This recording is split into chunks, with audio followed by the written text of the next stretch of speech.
Hi. Hello, this is my biofuels major project for BIO-111. I'm going to be addressing biodiesel. So here's our table of contents to give you a clue of what we're going to be getting into. So first up is biodiesel background, addressing what exactly biodiesel is. And it's essentially just an upgrade from diesel, which is a liquid fuel for diesel engines.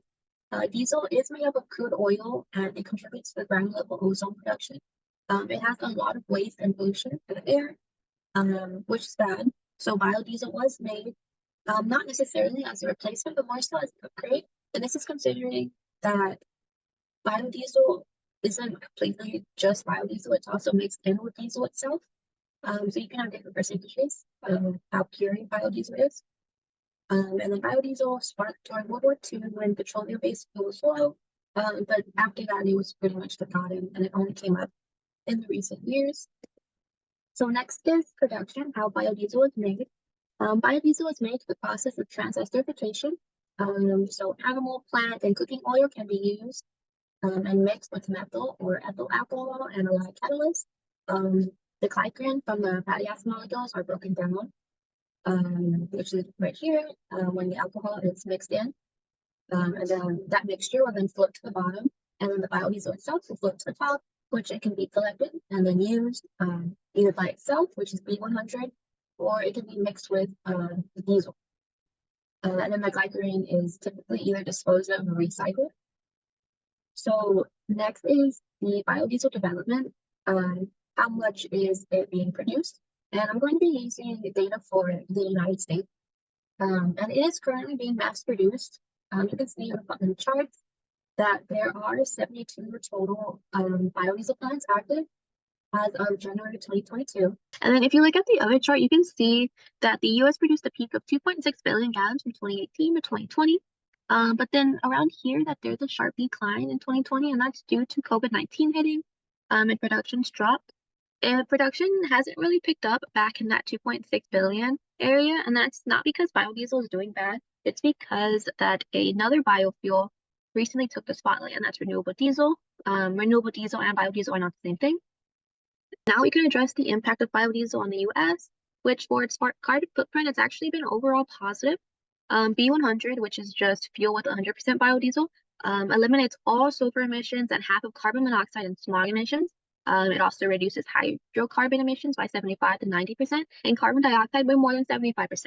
But this is pure biodiesel, which isn't used as much. Typically, B20, which is 20% biodiesel and 80% diesel, is more commonly used, but even then, that reduces carbon dioxide emissions by 25%. And then we can move on to the economic impact, which is, again, overall very positive. The biodiesel sector in 2021 in the US has contributed to an economic impact of $23.2 billion, 200 jobs, and $3.6 billion in wages paid, which you can see on this chart, which is based on actual 2021 production, import, and production of biodiesel in the US. So overall, the carbon footprint and the economic impact have been very positive with biodiesel. And then we can move on to public advertisement. How is biodiesel being advertised in the US? Which it's mostly being tackled by the National Biodiesel Board, NBB. In 2019, they held their annual advertisement campaign, and it saw nearly 345,000 engagements across various media platforms.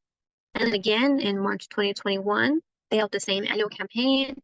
And then there were two particular advertisements on Twitter that alone gathered 2,500 visitors to the bettercleanernow.com website, which that website is essentially just a podcast and an informant of biodiesel and how biofuels in general help the US.